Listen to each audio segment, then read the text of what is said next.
Ese umuntu ashobora kubaho imyaka 150? Abahanga mu bya siyansi batangaje ko ibintu bitangaje bishobora kuza guhindura ubuzima bw'isi muri iyi myaka. Mu myaka 5 iri imbere hitezwe ibinini bishobora kuza gutinza gusaza no gufasha abantu kubaho igihe kirekire bafite ubuzima bwiza buzira umuze. Umuhanga Andrew Steele yavuze ko gusaza atari ibintu bisanzwe gusa, ahubwo bishobora no kuza kuvurwa nk'indwara mu myaka iri imbere. Abashakashatsi bamaze kuvumbura utunyangingo twitwa zombie cells dutera gusaza, kanseri, indwara z'umutima ndetse no kwibagirwa iyo tuvanyweho. Inyamaswa zakozweho ubushakashatsi zagaragaje impinduka zikomeye, kubaho igihe kirekire, gukomera ndetse no kugumana isura y'ubuto, cyane ko izo ndwara zose ziba zavuyeho. Ese koko abantu bashobora kongera kubaho imyaka irenze 150? Isi yaba iri hafi kubona impinduramatwara ikomeye mu buvuzi. Hari ibibazo byinshi biri kwibazwa. Ese iyi miti izaboneka kuri bose cyangwa izahabwa abakire gusa? Isi izabigenza ite niba abantu batangiye kuramba cyane? Ubuzima bwacu buzahinduka gute?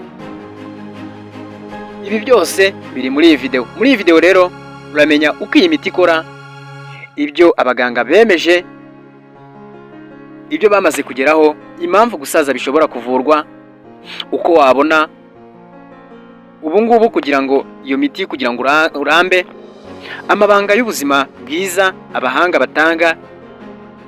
Mbese reba iyi nkuru yose, irimo ibintu byose bitangaje bishobora kuza guhindura ejo hazaza h'ikiremwa muntu nawe urimo.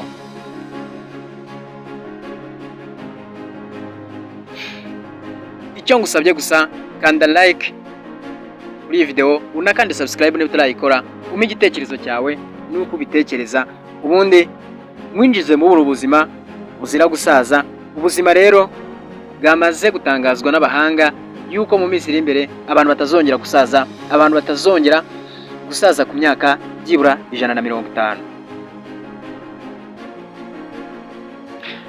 Mu isi rero abantu benshi bemeraga ko gusaza ari ibintu bisanzwe bidashobora guhagarikwa. Hari inkuru nshya yatangiye kuvugisha isi yose, inkuru y'ubushakashatsi bushobora guhindura amateka y'ikiremwa muntu. Tekereza nawe umuntu ugejeje imyaka 120 ariko agifite akimeze neza, rero agifite imbaraga zo kugenda, gukora, gutekereza neza no kubaho nk'ufite imyaka 40 cyangwa 50. Ibyo bintu urabyibaza? Ese ibi bintu birashoboka cyangwa ni inzozi za siyansi? Mu myaka mike ishize, laboratwari zo mu bihugu bikomeye zatangiye gukora ubushakashatsi bwihariye ku ibanga rikomeye gihishe inyuma yo gusaza. Abahanga mu by'ubuzima bavuga ko ikibazo kitari imyaka umuntu afite, ahubwo ikibazo ari utunyangingo two mu mubiri tugenda dusaza, tugacika intege, maze umubiri ugatangira kwibasirwa n'indwara zikomeye zirimo nka kanseri, umutima, diyabete ndetse no kwibagirwa. Ariko ibintu byahinduye isi mu gihe abashakashatsi bari kuvumbura utunyangingo twitwa zombie cells. Utu tunyangingo rero dushobora kuba twakora neza ariko ukanga gupfa, tuguma mu mubiri nk'aho ari abazimu tukangiza utundi tunyangingo twiza.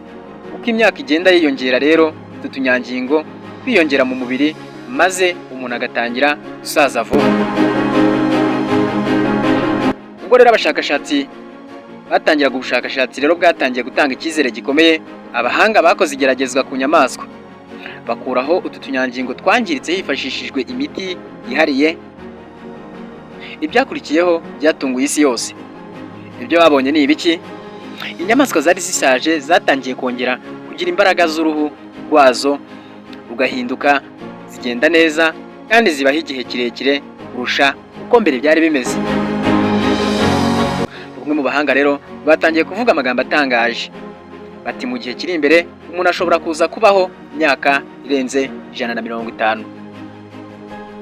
Aya magambo rero yatangiye guteza impaka zikomeye ku isi yose. Hari abishimye, abandi bavuga ko igihe cyo gutsinda ubusaza cyegereje. abandi bavuga ko bishobora kuza guteza ikibazo gikomeye ku isi. Tekereza ariko isi irimo abantu batagipfa vuba. Ese akazi kazaboneka gute? Ese isi yabona ibiribwa bihagije?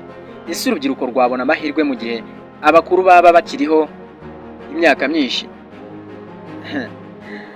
Mu gihe ibibazo byose rero bikomeje kwibazwa, amasosiyete akomeye y'ikoranabuhanga n'abaherwe bo ku isi batangiye gushora amafaranga menshi muri ubu bushakashatsi. Hari n'amakuru avuga ko bamwe mu baherwe bamaze imyaka bashakisha uburyo bwo kuramba no kugabanya gusaza. Kuri bo ntabwo ari inzozi, ahubwo ni intambara yo gutsinda igihe. Ariko kandi ni icyo umuntu yakora ubu ngubu ataratekereza ibyo binini cyangwa ataratekereza iyo miti ituma umuntu adasaza? Ubundi busanzwe abahanga bavuga ko hari ibintu byoroshye cyane bishobora kugabanya gusaza. Ibyo birimo gukora imyitozo ngororamubiri, kugabanya isukari nyinshi, kwirinda itabi n'inzoga nyinshi, gusinzira neza no kugabanya stress.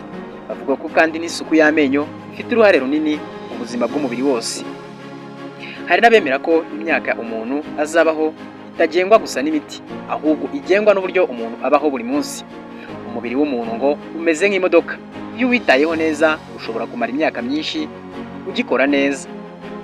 Ariko hagati aho ikibazo gikomeje gutera ubwoba ni iki? Ese iyi miti izaboneka izahabwa abantu bose cyangwa izaba iy'abakire gusa? Hari impungenge rero ko isi ishobora kugabanyikamo ibyiciro bibiri: abakire bashobora kuramba imyaka 150 n'abakene bazakomeza kubaho ubuzima busanzwe. Mu magambo ye, uyu muhanga yitwa Andrew Steele yavuze ko intego ari ugutuma abantu badapfa, ahubwo ari ukugabanya ububabare no gutuma abantu bageza mu zabukuru bafite ubuzima bwiza.